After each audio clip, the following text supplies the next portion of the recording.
ولعنة الله على أعدائهم أجمعين. أما بعد فقد قال الله تعالى في القرآن الكريم وقوله الحق.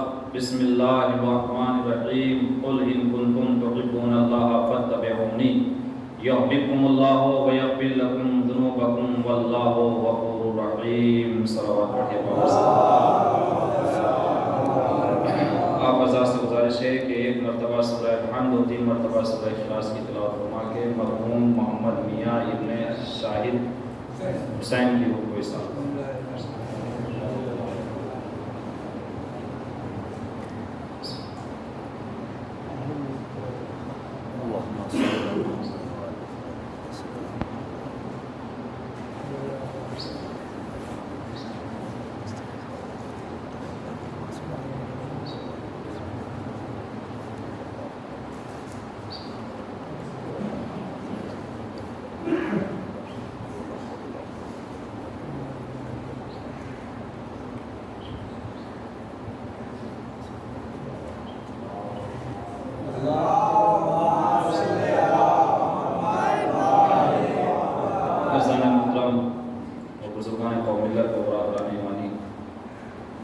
ایک طالب علم ہونے کی حیثیت سے چند معروضات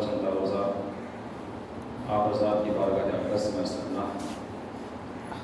ویسے تو آپ حضرات مسلسل مجھ سے بہتر علماء کرام واعظین اور خطبہ کو مسلسل ملاحظہ فرماتے ہی رہتے ہیں، لیکن چند باتیں ہیں، چند پیغامات ہیں کہ جو ایک طالب علم ہونے کی حیثیت سے آپ حضرات کی بارگاہ اقدس میں عرض کرنا ہے.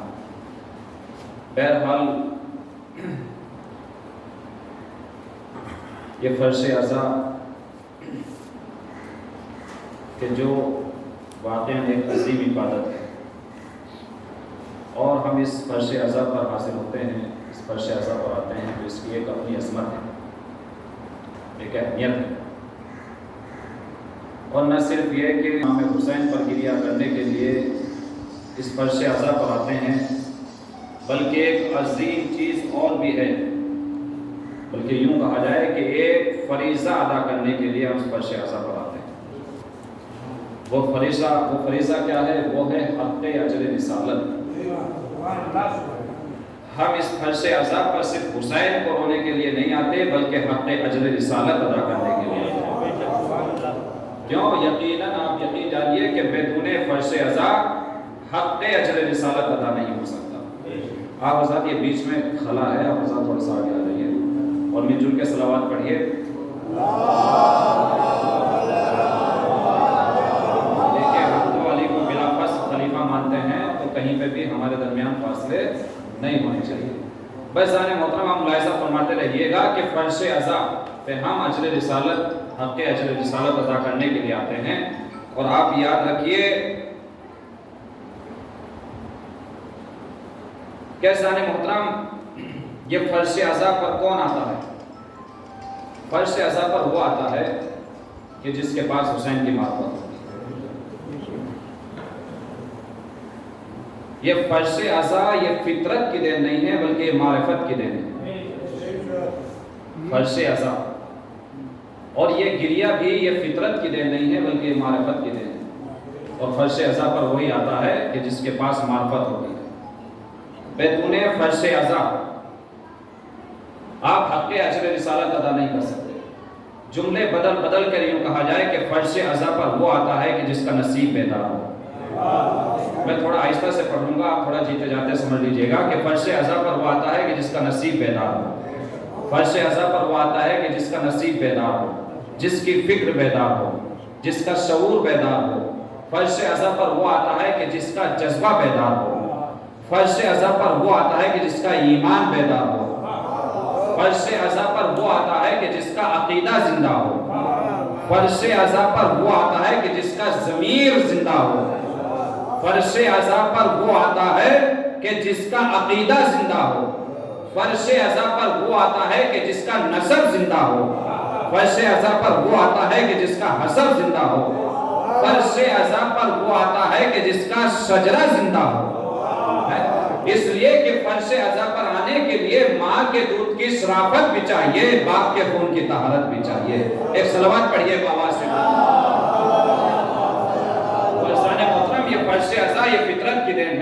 اور اس کی ایک اپنی عظمت ہے، اس کی ایک اپنی اہمیت ہے۔ بھائیان محترم، یہ ہے فرش عزا، اور فرش عزا آپ ملاحظہ فرمائیے کہ ہمارے یہاں جنت کا کوئی تصور ہی نہیں۔ مولا کائنات نے جنت کے تصور ہی کو ختم کر دیا۔ ایک جملہ عرض کروں آپ کے سماعت پر فخر کرتے ہوئے کہ جنت ہمارے لیے خلق ہوئی ہے، ہم جنت کے لیے خلق نہیں ہوئے ہیں۔ ہم جنت کے لیے خلق نہیں ہوئے، جنت ہمارے لیے خلق ہوئی ہے۔ جنت انعام ہے محبت اہل بیت کا، اور آج کی اس مجلس کا موضوع بھی محبت، اور انشاءاللہ یہ محبت نام کی محبت نہیں ہوگی، انشاءاللہ مسلسل اسی بیان پر اور اسی موضوع پر گفتگو آخر تک جائے گی انشاءاللہ۔ وہ نہیں ہے کہ جو بولا آیت کچھ اور مجلس کچھ، ایسا نہیں ہوگا۔ ملاحظہ فرماتے رہیے گا کہ محبت جنت کی تمنا وہ کرے کہ جو جنت سے باہر رہتے ہیں۔ ہم تو رہتے ہی جنت میں، اور ہم تو اسی جگہ فرش عزا بچھانے کے بعد اسی جگہ کو فخر جنت بنا دیتے ہیں۔ اگر فرش عزا اپنی عظمت میں جنت سے کم ہوتا تو پھر جنت والے جنت چھوڑ کے یہاں کیا لینے آتے؟ فرش عزا اپنی عظمت میں جنت سے کم ہوتا تو پھر جنت والے یہاں جنت چھوڑ کے یہاں کیوں آتے؟ ان کا جنت چھوڑ کے یہاں پر آ جانا اس بات کی دلیل ہے کہ فرش عزا جنت سے بھی افضل ہے۔ ایک مل جل کے صلوات پڑھیے گا۔ ایک شعر بھی یاد آ گیا ہے کہ بلند ہوتے ہیں فرش عزا پر بیٹھ کر ہم، بلند ہوتے ہیں فرش عزا پر بیٹھ کر ہم، ہمیں فرشتے یہاں سر اٹھا کے دیکھتے ہیں۔ ایک مل جل کے صلوات پڑھیے۔ آئیے بس اپنی چھوٹی سی تمہید کے بعد اپنے اصل بیان کی طرف آتے ہیں، کیونکہ دامن وقت میں اتنی گنجائش نہیں ہے، نماز کا وقت بھی بہت قریب ہے۔ خداوند عالم اپنی محکم اور معظم کتاب قرآن مجید میں ارشاد فرماتا ہے کہ قل ان کنتم تحبون اللہ فاتبعونی، اے میرے رسول آپ کہہ دیجئے، آپ نہ کہیے، آپ ہماری طرف سے کہیے کہ اگر تم اللہ سے محبت رکھتے ہو تو فاتبعونی، میرا اتباع کرو۔ یحببکم اللہ ویغفر لکم ذنوبکم واللہ غفور رحیم، اور جب تم رسالت کا اتباع کرو گے تو خدا تمہیں اپنا دوست بنائے گا، تمہارے گناہوں کو معاف کرے گا، تمہیں بخش دے گا، واللہ غفور رحیم، اس لیے کہ اللہ غفور بھی ہے اور اللہ رحیم بھی ہے۔ لیکن روایت کے جملے ہے محبت، اور محبت کی ضد کیا ہوتی ہے؟ نفرت، بیزاری، حسد۔ روایت کے جملے ہیں کہ لعنت ہے اس انسان کے اوپر کہ جو اپنے سینے میں حسد کو رکھتا ہو محبت کے لیے۔ اس عظیم منبر سے ایک جملہ عرض کر دینا چاہتا ہوں، آپ توجہ فرمائیے کہ جوانوں کے لیے ہے جملہ کہ اللہ نے اس حضرت انسان کے جسم کے اندر دو اہم چیزوں کو رکھا ہے، اور اس جسم کے اندر دو ہی اہم چیزیں، ایک دل ایک دماغ، دو چیزیں رکھی ہے، ایک دل اور ایک دماغ۔ دماغ کس لیے اللہ نے دیا ہے اور دل کس لیے اللہ نے دیا ہے؟ اللہ نے دماغ دیا ہے علم حاصل کرنے کے لیے، اور دل دیا ہے محبت حاصل کرنے کے لیے۔ اللہ نے نفرت کے لیے کسی چیز کو بنایا ہی نہیں۔ ایسا فرمائیے، نفرت کے لیے اللہ نے کسی چیز کو نہیں بنایا۔ اب اگر دماغ علم حاصل کرنے کے لیے استعمال ہوتا ہے اور دل محبت حاصل کرنے کے لیے استعمال ہوتا ہے تو سمجھ لیجئے کہ جس مقصد کے لیے اللہ نے آپ کو بھیجا ہے، آپ اس مقصد میں آپ کی زندگی کامیاب ہے۔ اور اگر آپ اپنے دل میں محبت کے بجائے نفرت محسوس کرتے ہیں تو عزیزان محترم لعنت ہے ایسے انسان کے اوپر کہ جو اپنے دل میں محبت کے بجائے نفرت محسوس کرے۔ بھائی نفرت ہوتی کب ہے؟ حسد ہوتا کب ہے؟ کینہ ہوتا کب ہے؟ دیکھیں کینہ جو ہے وہ انسان کی ذات سے نہیں ہوتا، حسد ہمیشہ انسان کے کمال سے ہوتا ہے۔ آپ ملاحظہ فرمائیے کہ حسد وہی انسان کرتا ہے۔ کون حسد کرتا ہے؟ کہ جس کا دامن فضائل سے خالی ہو، جس کا دامن عظمتوں سے خالی ہو، جس کا دامن فنون سے خالی ہو، جس کا دامن سیرت سے خالی ہو، جس کا دامن فضائل سے خالی ہو، وہ لوگ حسد کرتے ہیں۔ ورنہ جن کا دامن فضائل سے پر ہوتا ہے وہ کبھی حسد نہیں کرتے، وہ تو محبت کا پیغام دیتے ہوئے زمانے کو آگے بڑھتے ہیں۔ آپ ملاحظہ فرمائیے تو جہاں پر شرافتیں ہی شرافتیں ہوں، جہاں پر انسانیت ہی انسانیت ہو، جہاں پر اخلاق ہی اخلاق ہو، جہاں پر علم ہی علم ہو، جہاں پر شجاعت ہی شجاعت ہو، جہاں پر سخاوت ہی سخاوت ہو، تو ایسے افراد سے بے ساختہ دل میں محبت پیدا ہو جاتی ہے۔ آپ ملاحظہ فرمائیے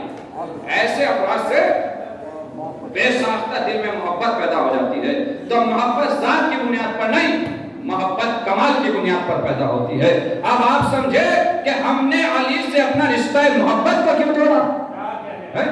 ہم نے علی کو ذات کی بنیاد پر نہیں، ہم نے علی کو کمال کی بنیاد پر مانا ہے، اور ہم نے آنکھیں بند کر کے رسول اور آل رسول سے محبت نہیں کی، اس لیے کہ جو لوگ آنکھیں بند کر کے محبت کرتے ہیں تو جب آنکھیں باں ہوتی ہیں تو اپنی محبت پر پچھتاتے ہیں۔ بھائی میں کیا کروں، آپ توجہ فرمائیے، لیکن ہم نے آنکھوں کو کھول کے محبت پیدا کی ہے، اس لیے کہ حب سے یوما و یوسف، محبت جو ہوتی ہے وہ انسان کو اندھا گنگا بنا دیتی ہے کہ نہیں؟ محبت انسان کو اندھا گنگا بنا دیتی ہے، تو جب محبت انسان کو اندھا اور گنگا بنا دیتی ہے تو پھر کیوں نہ ایسے سے محبت کی جائے کہ جس کی محبت اندھے کو بھی ممتاز بنا دے؟ پھر کیوں نہ ایسے سے محبت کی جائے کہ جس کی محبت انسان کو ممتاز بنا دے؟ آپ ملاحظہ فرمائیے، تو لہٰذا علی کو جو مانا ہے فضیلتوں کی بنیاد پر مانا ہے۔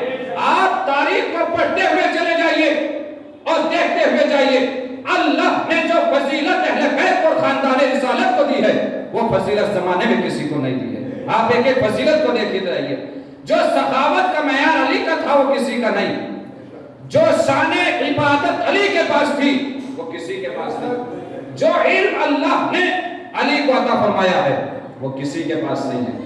آپ ملاحظہ فرمائیے، سخاوت کو دیکھیے کہ کیا مانگا، ایک روٹی چاہیے، میں واقعہ نہیں پڑھوں گا، آپ کی پوری قطار لے جائیے، یہ ہے سخاوت ہے۔ آپ جنگوں میں دیکھیے، کبھی بزدلی کا اظہار ہوا علی کی ذات سے؟ نہیں، فوراً علی نے کہا کہ دل میں تو محبت موت سے ایسی محبت رکھتا ہوں جیسے ایک بچہ اس چشمہ شیر سے محبت رکھتا ہے۔ اور علم کے میدان میں آپ آ جائیے، آپ دیکھیے خالق نہج البلاغہ، نہج البلاغہ میں اپنے علم کے اظہار کے سلسلے میں ارشاد فرماتے ہیں، اے اہل کوفہ یا ایھا الناس، ملاحظہ کیجئے، اور یہاں پر اپنے علم کے اظہار سے پہلے اللہ نے نہج البلاغہ میں اپنے علم کو ایک تشبیہ دی ہے۔ آپ نے بہت لوگوں نے دیکھا ہوگا کنویں ہوتے ہیں اور آپ نے تو کنویں سے پانی بھی کھینچا ہوگا، کنواں جتنا گہرا ہوتا ہے اس کے اندر اتنی ہی گہری رسی کو ڈالا جاتا ہے، اور رسی جتنی گہری ہوتی چلی جائے گی، جب آپ ڈول سے پانی کھینچیں گے وہ اس کے اندر اتنا ہی لرزہ پیدا ہوتا چلا جاتا ہے، لرزہ پیدا ہوتا چلا جاتا ہے، اور وہ ڈول کبھی دیوار کے اس کنارے سے کبھی اس کنارے سے ٹکراتا ہوا اوپر آ جاتا ہے۔ تو علی یہی فرماتے ہیں، مسجد کوفہ سے آواز بلند ہوتی ہے، یا ایھا الناس، علی فرماتے ہیں کہ سنیے علی کے سینے میں کتنا علم ہے۔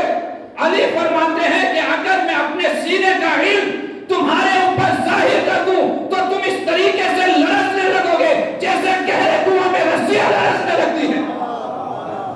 یہ ہے علی کا علم، اور میں یہاں پر ٹھہر کر ایک جملہ کہا کرتا ہوں کہ کائنات کے سب سے بڑے مولد کا نام ہے محمد مصطفیٰ، اور کائنات کے سب سے بڑے عالم کا نام ہے علی مرتضیٰ۔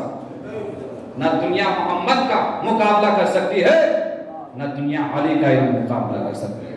ارے جس کے غلام کے علم کا کوئی مقابلہ نہ کر سکے، اس کے آقا کے علم کا مقابلہ کون کر سکے؟ آپ ملاحظہ فرمائیے، تو یہ ہے محبت۔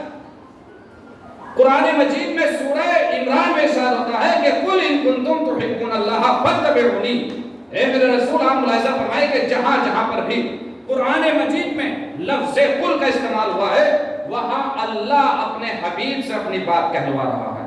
اے میرے رسول آپ اپنی طرف سے کچھ نہ کہیے، یہ محبت کا پیغام آپ ہماری طرف سے پہنچائیے، آپ کہہ دیجئے۔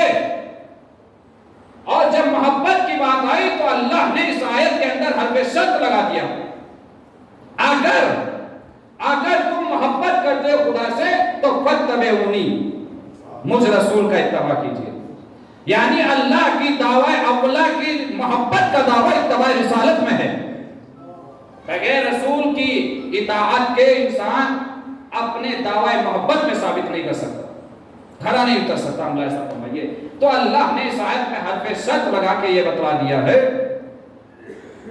کہ محبت میں زبردستی نہیں ہوتی، محبت یہ ایک اختیاری چیز ہے، انسان مختار ہے محبت کو کرنے، انسان کی مرضی ہے کہ وہ محبت کرے یا نہ کرے، اگر محبت کر، لیکن یہ یاد رکھیے گا اگر اللہ سے محبت ہوگی تو رسول کا اتباع ہوگا۔ اب آپ مجھے یہ بتائیے، میں جوانوں سے پوچھتا ہوں کہ اس اتباع رسالت کا مطلب کیا ہے؟ میں سپر فاسٹ نہیں پڑھوں گا، ایک ایک چیز سمجھاتے ہوئے آگے چلوں گا۔ اس اتباع رسالت کا مطلب کیا ہے؟ اتباع کا مطلب یہ ہوتا ہے کہ رسول جس چیز کو کہتے ہوئے چلے جائیں آپ اس کو کرتے ہوئے چلے جائیے، اور رسول جس چیز سے روکتے ہوئے چلے جائیں آپ اس سے روکتے ہوئے چلے جائیے۔ یہ ہے اطاعت، یہ ہے اتباع رسالت۔ اب آپ تاریخ پڑھتے ہوئے جائیے اور قرآن کی تفسیر پڑھتے ہوئے آگے بڑھتے چلے جائیے اور دیکھیے کہ کس نے رسول کی اطاعت کی ہے اور کس نے نافرمانی۔ یہ آپ کی ذمہ داری ہے، اشارہ کر دینا یہ ہمارا کام ہے، اور آگے بڑھ جانا اور تاریخ کا مطالعہ کرنا یہ آپ کی بھی ذمہ داری ہے، کس نے اتباع رسالت کی اور کس نے نافرمانی کی۔ رسول کہے کہ نماز پڑھو تو نماز پڑھنا اطاعت، نہ پڑھنا نافرمانی۔ رسول کہیں کہ روزہ رکھو، رسول کہیں کہ ایک دوسرے سے محبت کرو تو محبت سماج میں کرنا، اللہ سے محبت کرنا، اللہ کے بندوں سے محبت کرنا یہ اتباع رسالت ہے۔ نفرت کرنا یہ نافرمانی ہے۔ اب ملاحظہ فرمائیے، اب اگر رسول کسی سے کہے شب ہجرت کے میرے بستر پر سو جاؤ تو سونا اطاعت ہے، نہ سونا نافرمانی۔ اب اگر رسول کسی سے کہے کہ خاموش ہو جاؤ تو رونا نافرمانی ہوگا، خاموش اطاعت۔ اب آپ دیکھتے ہوئے جائیے کہ کون رویا، رسول کی اطاعت سو کے کس نے کی اور رو کے نافرمانی کس نے کی۔ اب اگر رسول کسی کو جنگ میں بلاتے رہے کہ ابھی رسالت زندہ ہے تو رسالت کی آواز پہ پلٹنا اطاعت ہے، بھاگ جانا نافرمانی۔ پلٹنا اطاعت اور بھاگ جانا نافرمانی ہے۔ لیکن سامعین محترم، جو رسول، جن لوگوں نے رسول کی اطاعت نہیں کی اور جن کے سینے میں اللہ کی محبت نہیں تھی، اگر اللہ کی محبت ہوتی تو رسول کی اطاعت ضرور ہوتی۔ انہوں نے بھاگ کے بتا دیا کہ اس سینے میں نہ آپ کی محبت ہے نہ اللہ کی محبت ہے۔ اس جنگ میں تو بس ایک ہی ذات تھی جو اپنی جان پر کھیل کر کے گڈھے میں اتری اور اترنے کے بعد رسالت کو اپنے ہاتھوں پہ اٹھایا۔ دیکھو یہ ہے اطاعت رسالت۔ دنیا سمجھے کہ یہ ہے اطاعت، اس کو کہتے ہیں اطاعت۔ ہم ملاحظہ فرمائیے، یہ ہے علی بن ابی طالب تو جو مسلسل اپنی جان پر کھیل کر رسالت کو بچاتے رہے۔ قل ان کنتم تحبون اللہ فاتبعونی، اگر اللہ سے محبت ہے فاتبعونی تو مجھ رسول کا اتباع کیجئے۔ لیجئے میں رسالت معاف کر زندگی بھر اتباع کر رہا ہوں، نماز بھی پڑھتا ہوں، روزہ بھی رکھتا ہوں، یہ بھی کرتا ہوں، مجھے رسالت کی اتباع میں مجھے کیا فائدہ ہونے والا ہے؟ آیت یہی پہ آگے نہیں بڑھی بلکہ آیت اور آگے۔ آپ رسول کی اطاعت کریں گے تو اس کا بینیفٹ رسول کو اور اللہ کو ہونے والا نہیں ہے، بلکہ کہ آپ کو ہوگا۔ کیا آیت کہتی ہے؟ یحببکم اللہ، تم اتباع رسالت کرو گے تو قدرت تمہیں اپنا دوست بنا دے گی۔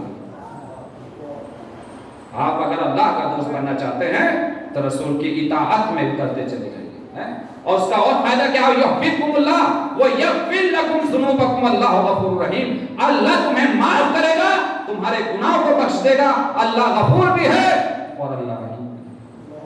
ایسا فرمائیے۔ اور ایک محبت کا ذکر اور ہوتا ہے قرآن مجید میں، وہ کون سی محبت ہے؟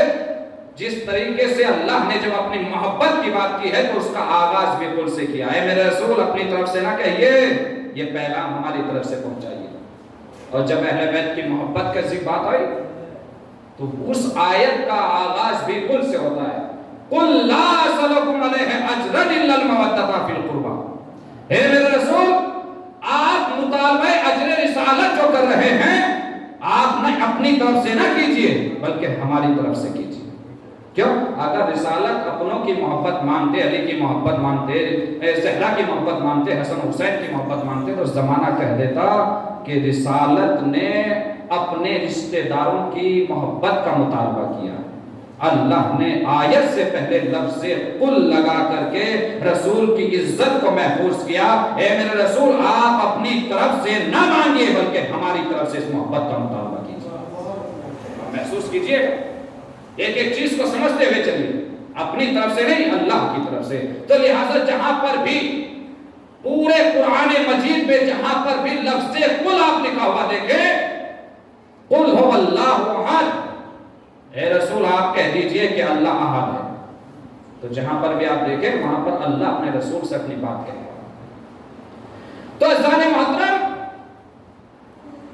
امت مسلمہ نے رسالت مآب کی عظمت کو پہچانا ہی نہیں، اور دنیا ہیرا راہ رسالت میں آ گئی اور آنے کے بعد کہتی ہے یا رسول اللہ آپ کو بہت محنت کرنا پڑی, آپ کو محنت شاقہ کرنا پڑی نماز پہنچانے کے لیے, روزہ پہنچانے کے لیے, حج پہنچانے کے لیے, زکات پہنچانے کے لیے.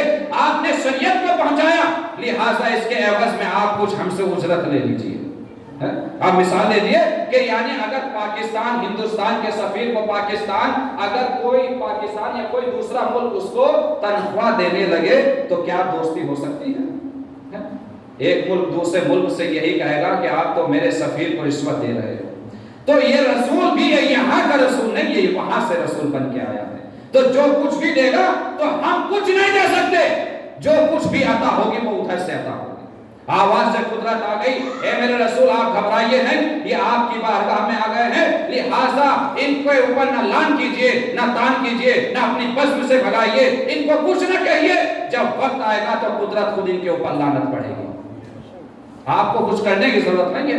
آج ان کی ایک ایسی تربیت کر دینا ہے, ایک ایسی ایجوکیٹ کر دینا ہے کہ زمانے میں نذیر بن جائے. اس لیے کہ محبت اور تربیت جو ہوتی ہے وہ محبت آمیز جملے سے ہوتی ہے, سختی سے تربیت نہیں کی جا سکتی. آج ایسی تربیت ہوگی, پروردگار کیسی تربیت ہوگی, کہے میرے رسول جس طریقے سے ہم نے آپ کے اوپر قرآن مجید میں درود پڑھا ہے, جب وقت آئے گا تو ہم آپ کے دشمنوں کے اوپر, آپ کو اذیت دینے والوں کے اوپر ہم خود خدا اسی طریقے سے لعنت پڑھیں گے.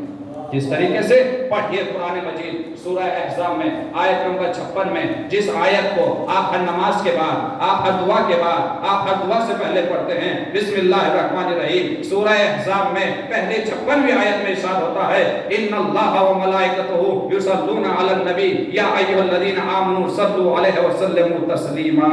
ایک صلوات پڑھیے, آپ پڑھیے. ارشاد ہوتا ہے کہ ان اللہ و ملائکتہ, کہ بے شک اللہ اور اس کے ملائکہ رسول کریم پر درود بھیجتے ہیں. اے صاحبان ایمان, تم بھی اس اللہ کے رسول پر درود بھیجو. یہ آیت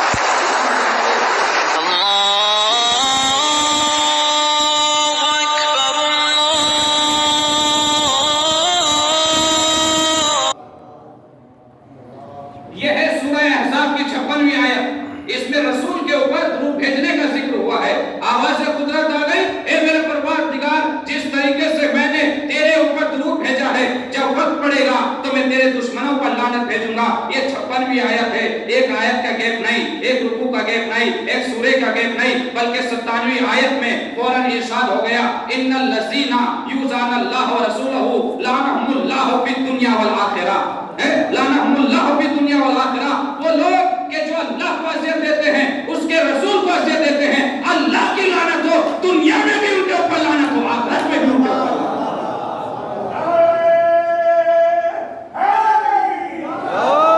ایسا فرمائیے, میں کیا کہے تم ایسا فرماتے رہیے, انشاءاللہ میرے ساتھ جڑ کے رہیے گا. ایک منزل معراج پر لے کے جانا ہے آپ حضرات کو, اور موضوع محبت اور آخر تک محبت ہی چلتی رہے گی. اس لیے کہ سماج میں اگر ہر چیز ہے, اگر کسی چیز کی کمی ہے تو وہ ہے محبت, لیکن سماج جانتا نہیں ہے کہ بغیر محبت کے ساری کائنات پھیکی ہے. اس لیے اس کائنات کا وجود بھی محبت کے اوپر ہے اور دین کا وجود بھی محبت کے اوپر ہے. آپ ملاحظہ فرمائیے, پہلے 56ویں آیت میں درود کا ذکر ہوا, 57ویں آیت میں فوراً لعن و طعن کا ذکر ہو گیا.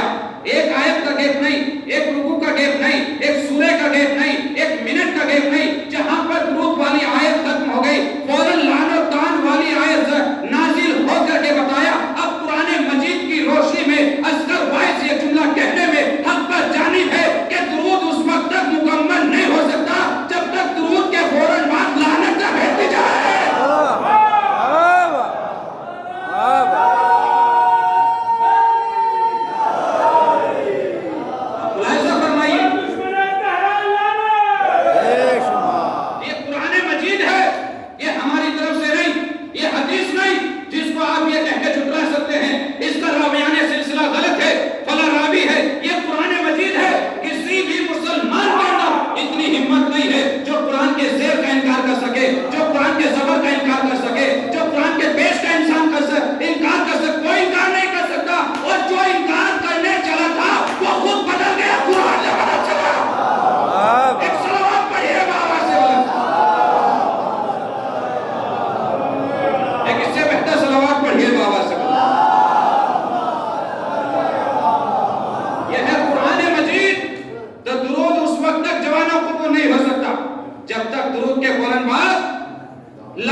خیانت کر رہا ہے. ہم تو سنت الہیہ پر عمل کر رہے ہیں. قرآن کے اوپر عمل کرنا ہمارا فریضہ اولی ہے. اگر ہم نہیں کریں گے تو کون کرے گا؟ یہ سنت الہیہ ہے. یہ ہے عزیزان محترم. آپ ملاحظہ فرمائیے یہ تولا اور تبرہ اس کے معنی اور مطلب کو سمجھیے. تولا یعنی محبت، تبرہ یعنی اظہار بیزاری. اللہ سے محبت، رسول سے محبت، اہل بیت سے محبت. تبرہ اللہ کے دشمنوں سے نفرت، اس کے رسول سے نفرت. آپ ملاحظہ فرمائیے دونوں اہم چیز، جتنا اہم تولا اتنا ہی اہم تبرہ. آپ ملاحظہ فرمائیے تو ایک محدث نے کہا اصغر وائس یہ بتائیے کہ جب تبرہ اتنا اہم چیز ہے تو یہ قرب دین میں سب سے آخر میں کہاں سے آ گیا؟ آپ ملاحظہ قرب دین یاد نہیں آپ کے ساتھ؟ یاد ہے نا؟ پڑھیے ذرا. نماز، روزہ، حج، زکات، خمس، جہاد، اور پھر کیا ہے؟ نیکی کی ہدایت کرنا، برائی سے روکنا. 9ویں نمبر پہ کیا ہے؟ تولا. اور 10ویں نمبر پر کیا ہے؟ تبرہ. تو جب یہ تبرہ اتنی اہم چیز ہے تو یہ قرب دین میں سب سے آخر میں کیوں رکھا گیا؟ آپ بتائیے. جوانوں سے پوچھتا ہوں، اس کو نماز کی جگہ پہ ہو جانا چاہیے تھا، اس کو روزے کی جگہ پہ ہونا چاہیے تھا، لیکن نہیں، اس کو سب سے آخر میں رکھا. تو محدث کہتا ہے کہ جب اتنی اہم چیز ہے تو سب سے پہلے ہونا چاہیے تھا. میں نے کہا کہ عقل کے انڈے یہ بتا کہ بنیاد نیچے ہوتی ہے کہ اوپر ہوتی ہے؟ بنیاد نیچے ہوگی کہ اوپر ہوگی. مگر یہ یاد رکھیے گا آپ بلڈنگ کو جتنے لمبے ٹائم تک رکھنا چاہتے ہیں اس کی بنیاد کو اتنا ہی مضبوط رکھنا ہوگا. میں کچھ کہہ گیا ہوں؟ اس کی بنیاد کو اتنا ہی مضبوط. اگر ہلکی پھلکی بنیاد ہوگی اور عمارت 10 منزلہ ہو جائے تو وہ چند گھنٹوں کے ساتھ زمین بوس ہو جاتی ہے. آپ سمجھ لیجیے گا جب بنیاد کمزور ہوتی ہے تو عمارتیں زمین بوس ہو جاتی ہے. عمارتیں زمین بوس ہو جاتی ہے. آپ سمجھیں کہ تبرہ اسلام کی بنیاد ہے. اب اگر اس دل میں اللہ اور اس کے رسول کے دشمنوں کی ذرہ برابر بھی محبت آ گئی تو سمجھ لیجیے گا کہ نماز کی عمارت بھی زمین بوس ہو جائے گی، عمارت بھی زمین بوس ہو جائے گی، جہاد کی عمارت بھی زمین بوس ہو جائے گی. سبحان اللہ.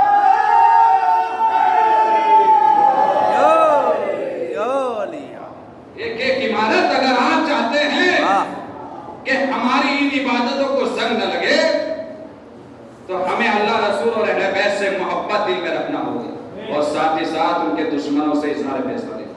اور یہ نہیں اتنا اہم چیز ہے. ایک جملہ عرض کروں قبلہ کہ انسان توحید کی وادی میں اس وقت تک داخل نہیں ہو سکتا کہ جب تک وہ انکار نہ کر سکے. وہاں پر پہلے انکار بعد میں اقرار. پڑھیے لا الہ الا اللہ، لا الہ الا اللہ. پہلے انکار بعد میں اقرار. پہلے دنیا کے تمام خداؤں کا انکار کرو تب تمہارے دل میں ہماری محبت آئے گی. تب اس دل میں اللہ کی محبت، اس کے رسول اور اہل بیت کی. پہلے سب کا انکار بعد میں اقرار. یہ ہے عزیزان محترم. اور یہ تولا اور تبرہ، جہاں پر تبرہ دوست سے محبت کا اظہار ہے وہیں پر تبرہ دشمن سے اظہار بیزاری کا نام ہے. یہ جو جلوس ہم سڑکوں پر نکالتے ہیں یکم محرم سے لے کر کے 8 ربیع الاول تک، اس کا مطلب کیا ہے؟ یہ جو پارٹیاں جو جلوس نکالتی ہیں یہ کون سی پارٹی جلوس نکالتی ہیں؟ میں آپ سے پوچھ رہا ہوں، آپ بتائیے. آپ الیکشن میں اٹھتے ہیں، پردھان ہارتے ہیں، پردھان جیتتے ہیں، ایم ایل اے بنتے ہیں، ایم ایل اے ہارتے ہیں، لیکن سڑک پر کون آتا ہے؟ جلوس اس کے نکلتے ہیں جو جیتتا ہے. جو ہارتا ہے وہ گھر میں بیٹھا رہتا ہے. ہم یہ جلوس سڑکوں پہ نہیں نکالتے بلکہ دنیا کو بتاتے ہیں کہ دستے نینوا میں سر کاٹنے والا نہیں سر کٹانے والا جیتا ہے. یہ جلوس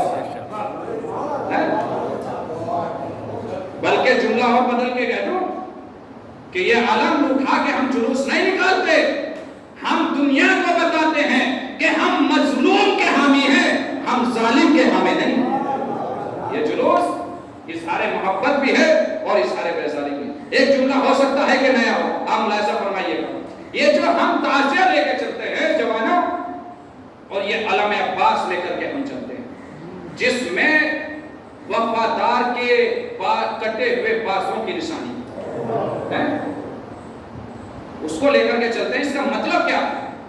علم اٹھانا آسان نہیں ہے جوانوں، علم اٹھانا بڑا مشکل ہے. جملہ آپ کی سماعت پر فخر کر کے آگے بڑھ جاتا ہوں کہ یہ علم جو ہم لے کے چلتے ہیں گویا یہ ایک بیعت ہے رسالت مآب کے ہاتھ، یہ ایک بیعت ہے حسین کے ہاتھ پر، علی کے ہاتھ پر، یہ تجدید بیعت ہے.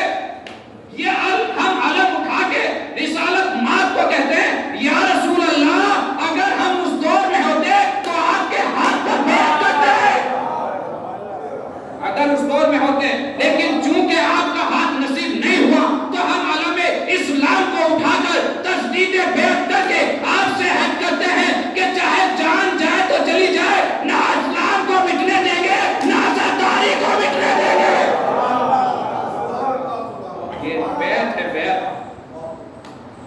جان پر آئے گی تو جان قربان کریں گے، اولاد پر آئے گی تو اولاد قربان کریں گے، مال پر آئے گی تو مال قربان کریں گے، نہ اسلام کو مٹنے دیں گے نہ عزائے حسین کو مٹنے دیں گے. یہ عزیزان محترم، یہ علم اٹھانا اتنا آسان نہیں ہے کہ آپ عہد کرتے ہیں وفادار سے، یا آپ عہد کرتے ہیں حسین سے، یا آپ کا عہد ہے رسالت مآب سے.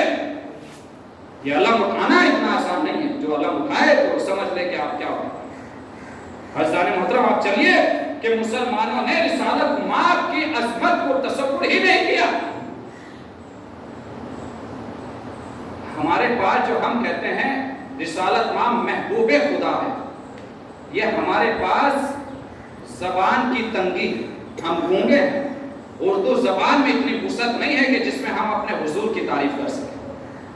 محبوب خدا، ارے محبوب خدا تو وہ جو رسول کا اتباع کرے گا وہ ہم رتبہ خلیل اللہ ہو جائے گا. یہ میں نہیں، یہ قرآن کہتا ہے قل ان کنتم تحبون اللہ فاتبعونی.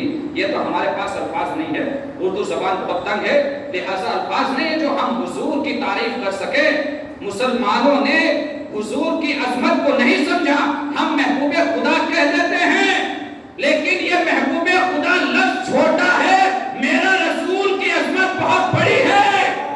ارے محبوب خدا تو وہ ہو جاتا ہے جو میرے رسول کا اتباع کرے. محبوب خدا تو وہ ہوگا جو میرے رسول کا اتباع کرے. یہ رسول کا اتباع، یہ محبوب خدا، یہ لفظ تو بہت چھوٹا ہے حضور کی شان کو، لیکن یہ کون انسان ہے کہ جو اس معیار تک پہنچا، جو محبوب خدا بنا. جوانوں جاگ رہے ہیں کہ نہیں؟ آپ چلو جگہ بھی دیتے ہیں. کون ہے وہ انسان تاریخ میں؟ آپ مجھے بتائیے کہ جو محبوب خدا بنا ہو، رسول کا اتباع کون ہے؟ یا رسول اللہ بس آپ ہی بتا دیجئے، منبر سے بتا دیجئے، محراب سے بتا دیجئے، لیکن آواز سے رسالت آئی کہ جس کا ذکر کرنا ہے وہ بہت بلند ہے، وہ آسانی سے نہیں، منبر سے نہیں بتاؤں گا، محراب سے نہیں بتاؤں گا، بس میں دوستہ سے نہیں بتاؤں گا، بس میں ازواج سے نہیں بتاؤں گا. پھر یا رسول اللہ کہاں سے بتاؤ گے؟ کہا آنے دیجئے وہ میدان جہاں پر مسلمان 39 دن تک میدان میں جاتے رہے، اور جب وہ رات آئی تو آواز رسالت میدان میں گونجی لَأُوتِيَنَّا غَدًا رَائِدًا كَرَّارًا غَيْرَ فَرَّارٍ يُحِبُّهُ اللَّهُ وَرَسُولُهُ يُحِبُّهُ اللَّهُ وَرَسُولُهُ. کل میں اسے علم دوں گا جو قرار ہوگا، جو مرد ہوگا، جو رجل ہوگا، جو بڑھ بڑھ کے حملہ کرنا ہوگا. اللہ اور اس کا رسول اس سے دوست رکھے گا، وہ اللہ اور اس کے رسول کو دوست رکھے گا. یہ ہے وہ محبوب خدا کہ جس نے زندگی بھر رسالت کا ایسا اتباع کیا کہ قدرت نے اس کو اپنا محبوب بنا دیا. یہ ہے اطاعت. اور رات بھر علم کے لیے شبیداری کرتے رہے، شبیداری کرتے رہے، شبیداری کرتے رہے. دنیا ہماری شبیداری پر اعتراض کرتی ہے، یہ ہم شبیداری نہیں کر رہے ہیں، یہ ہم صحابہ کی سنت پر عمل کر رہے ہیں. عزیزان محترم، آپ ملاحظہ فرمائیے رات بھر. اور جب صبح ساری میں خیمہ نہیں پڑھوں گا، ایک جملہ کہہ کے آگے بڑھ جاؤں گا. رات بھر جاگتے رہے، صبح صادق ہوئی اول وقت نماز پڑھی گئی، رسالت مآب بھی اپنے خیمے میں جا کے نماز پڑھی۔ علی خیبر میں موجود نہیں ہے، بس جیسے مرضی آپ کیسے سن لیجئے اور اچھا لگے تو دعا میں یاد رکھیے۔ رسالت مآب کے ساتھ علی موجود نہیں ہے، سب کو معلوم ہے خیبر میں علی موجود نہیں ہے۔ نماز سے ہوئی، علی بہت دور مدینے میں بیٹھے ہوئے، ساتھ میں تمبر بھی ہے۔ نماز تمام ہوئی، مصلی اٹھاتے ہوئے رسالت نے کہا ناد علیم مظہر الجائی۔ ہوا نے رسالت مآب کی آواز کو امامت کے کانوں سے ٹکرایا۔ ادھر رسالت کا مصلی اٹھ رہا تھا، ادھر امامت مصلی سے اٹھ رہی تھی۔ آواز پہنچی، مصلی پر بیٹھے ہوئے علی نے کہا لبیک یا رسول اللہ، لبیک یا رسول اللہ، لبیک یا رسول اللہ۔ تاریخ یہ لکھتی ہے کہ تین یا چار مرتبہ علی کو خیبر میں رسالت مآب نے پکارا ناد علیم مظہر الجائی، آواز پہنچی، دوسری مرتبہ پکارا، آواز پہنچی، تیسری مرتبہ پکارا، آواز پہنچی۔ امامت نے مصلی کو اٹھاتے ہوئے کہا، اپنے رہوار کے قریب آئے، آنے کے بعد کان میں کہا اے میرے رہوار ذرا غور کے ساتھ سن، میرا بھائی، میرا رسول، میرا آقا، میرا مولا چوتھی مرتبہ پکارنے نہ پائے اور میں خیبر پہنچ جاؤں۔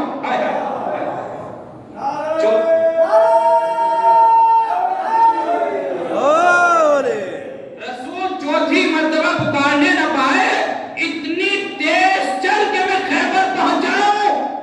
تاریخ یہ لکھتی ہے کہ رسالت چوتھی مرتبہ پکارنے نہ پائی اور امامت ان کے سامنے جا کے، لیکن ساتھ میں قمبر بھی تو ہے۔ آپ کہہ سکتے ہیں، دنیا کہہ سکتی ہے کہ علی تو امام تھے، پہنچ گئے، معجز نما ہے، زمینیں سمٹی اور پہنچ گئے، لیکن یہ قمبر کیسے پہنچ گئے؟ یہ قمبر کیسے پہنچ گئے؟ یا قمبر سے ہی پوچھتے ہیں تم کیسے پہنچ گئے؟ خیبر یہاں سے بہت دور ہے۔ تو قمبر نے آواز دی میں کبھی خیبر گیا نہ آیا اور نہ میں نے کبھی خیبر کو دیکھا، مجھے تو معلوم ہی نہیں کہ خیبر یہاں سے کتنی دور ہے۔ کہا کہ کیسے پہنچے؟ کہا کہ بس میں تو علی کے قدموں سے لپٹ گیا، میں تو بس علی کے قدموں سے لپٹ گیا تھا اور خیبر پہنچ گیا۔ بس جوانوں یہ آخری جملہ ہے، سمجھ لیجیے اور جیسے آپ چاہیں ویسے سن لیجیے۔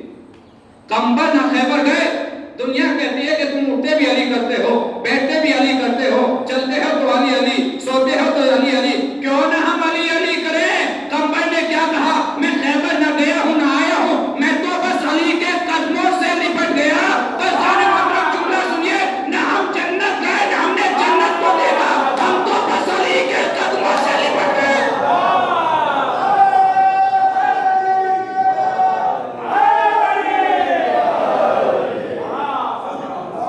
اس سے بہتر سلوات پڑھیے بابا سے۔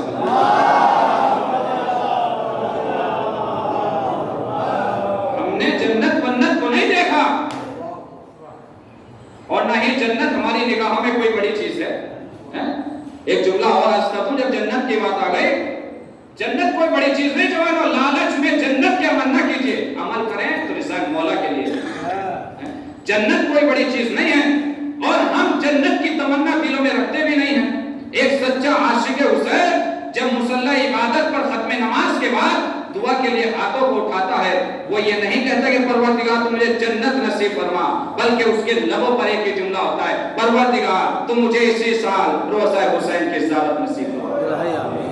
کیوں یہ جملہ کیوں کہتا ہے ایک سچا عاشق حسین کہ مجھے جنت نہیں، مجھے حسین کی زیارت نصیب فرما؟ اس لیے کہ وہ جانتا ہے کہ جنت وہ جگہ نہیں ہے، بلکہ جنت تو وہ جگہ ہے جہاں سردار جنت آرام کر رہا ہے۔ جنت وہ جگہ نہیں، جنت تو وہ جگہ ہے جہاں سردار جنت آرام ہے۔ تو جہاں پر معصوم کے قدم پہنچ جائے وہ جگہ جنت ہے۔ اس لیے ہم کہتے ہیں فرش ایسا نہیں، یہ جنت سے بھی افضل ہے، اس لیے کہ یہاں پر ایک معصوم نہیں، یہاں پہ 14 معصوم تشریف ہوئے ہیں۔ اذان محترم کبھی انشاءاللہ اس چیز کو بھی عصمت فرش ازا پر بھی ایک مکمل مجلس پڑھی جائے گی انشاءاللہ، کبھی موقع ملا تو آپ ملاحظہ فرمائیں گے ہے تو اذان محترم یہ محبت ملے گی کہاں سے؟ 2-4 منٹ کا ٹائم اگر آپ دیں تو اس چیز کو آگے بڑھاتا ہوں بس۔ جی بس یہ محبت بتاؤں کہ یہ محبت کہاں سے ملے گی، اس کے بعد رب کے مصحف ایک مل جل کے صلوات پڑھیے واپس۔ اگر سننا چاہتے ہیں تو ایسی درود پڑھیے کہ جو محسوس ہو۔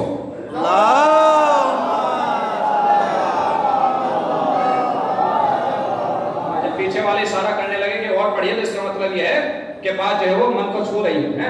آپ ملا ایسا فرمائیے یہ محبت ملے گی کہاں سے، اور محبت کب انسان کو؟ جوانو یاد رکھیے گا کہ محبت بدون معرفت نہیں ہو سکتی۔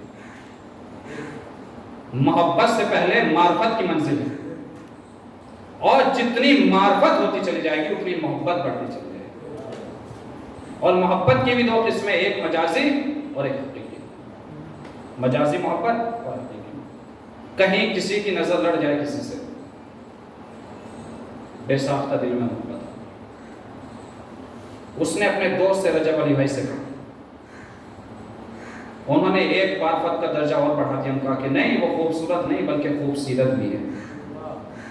تو محبت بڑھی کہ گھٹی؟ بڑھی۔ تیسرے دن کسی دوست نے بتلا دیا کہ نہیں خوبصورت بھی ہے، خوبصیرت بھی ہے، ساتھ ساتھ میں پڑھی لکھی بھی، تو محبت اور بڑھ گئی۔ خاندان بھی اچھا ہے، محبت اور بڑھ گئی۔ حسب و نسب بھی اچھا ہے، تو جیسے جیسے معرفت کا درجہ بڑھا ویسے ویسے محبت کا درجہ بڑھ جاتا ہے۔ اور ذاکر وائس یہ جملہ اکثر اپنی مجلس میں کہتا ہے کہ ہم فضائل اہل بیت سننے کے بعد ہمارا ایمان تازہ نہیں ہوتا، ہمارا معرفت کا درجہ بڑھتا چلا جاتا ہے۔ ایمان تازے نہیں ہوتے، معرفت اور محبت کے درجے بڑھتے چلے جاتے ہیں۔ بھئی ایمان تو تازے ان کے ہوتے ہیں جن کے پرانے ہو جائے، ہمارے تو ہمیشہ رہتے ہی تازے ہیں۔ کیوں؟ کیونکہ اس دل میں رہتے ہی ہمیشہ علی ہیں، تو پرانے کیسے ہو جائیں گے؟ آپ ملاحظہ فرمائیے کہ جیسے جیسے معرفت بڑھی ویسے ویسے محبت کا درجہ بڑھا۔ تو آپ جوانوں یہ بتائیے کہ یہ محبت ہمیں ملے گی کہاں سے؟ ایک سوال یہ بھی تو ہے کہ محبت کہاں سے ملے گی؟ اس محبت کے حصول کے لیے آپ کو مدرسہ جانے کی ضرورت نہیں ہے، اس محبت کو حاصل کرنے کے لیے آپ کو ٹیوشن لینے کی ضرورت نہیں ہے، اس محبت کو حاصل کرنے کے لیے آپ کو کسی لائبریری جانے کی ضرورت نہیں ہے، اس محبت کو حاصل کرنے کے لیے آپ کو کسی مولوی کے سامنے جانے کی ضرورت نہیں ہے، اس محبت کو حاصل کرنے کے لیے آپ کو ایران قرآن جانے کی ضرورت نہیں ہے۔ اس محبت کے حصول کا ایک ہی مرکز ہے، اور اس مرکز کا نام ہے عزائے حسین۔ اس لیے مجلسیں کرنا بھی واجب ہے، مجلسوں میں آنا بھی واجب ہے۔ ارے معرفت لینے کے لیے آؤ، عزائے حسین سے محبت حسین لے کر کے جاؤ۔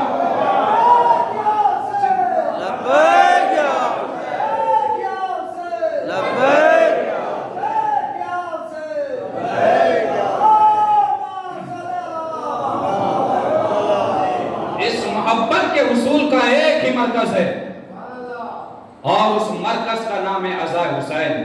اس لیے مجلسوں میں آنا بھی واجب ہے، مجلسیں کرنا بھی واجب ہے۔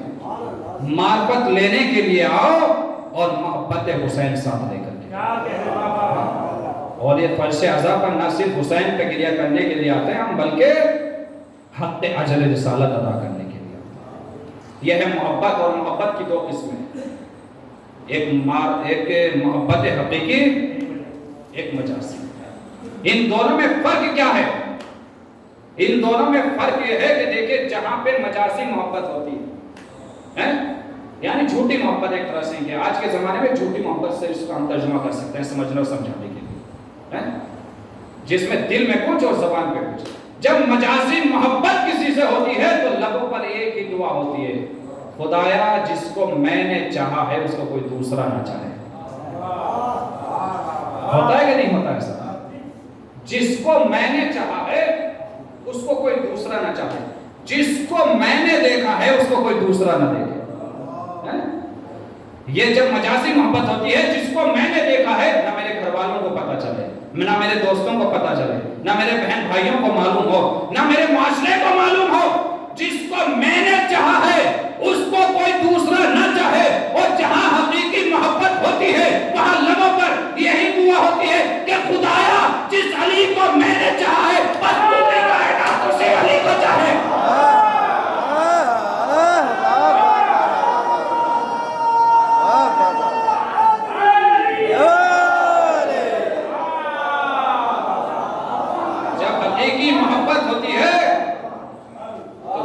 پر یہی دعا ہوتی ہے، خدایا جس علی کو میں نے چاہا ہے بس اس علی کو پوری کائنات چاہے، اور غدیر خون کے میدان میں 1.25 حاجیوں کے مجمع میں رسالت ماں اسی علی کو اپنے دستے مبارک پر اٹھانے کے بعد یہی اعلان کر رہی تھی کہ میں نے بھی اس علی کو چاہا ہے، بس تم بھی اسی علی کو چاہو۔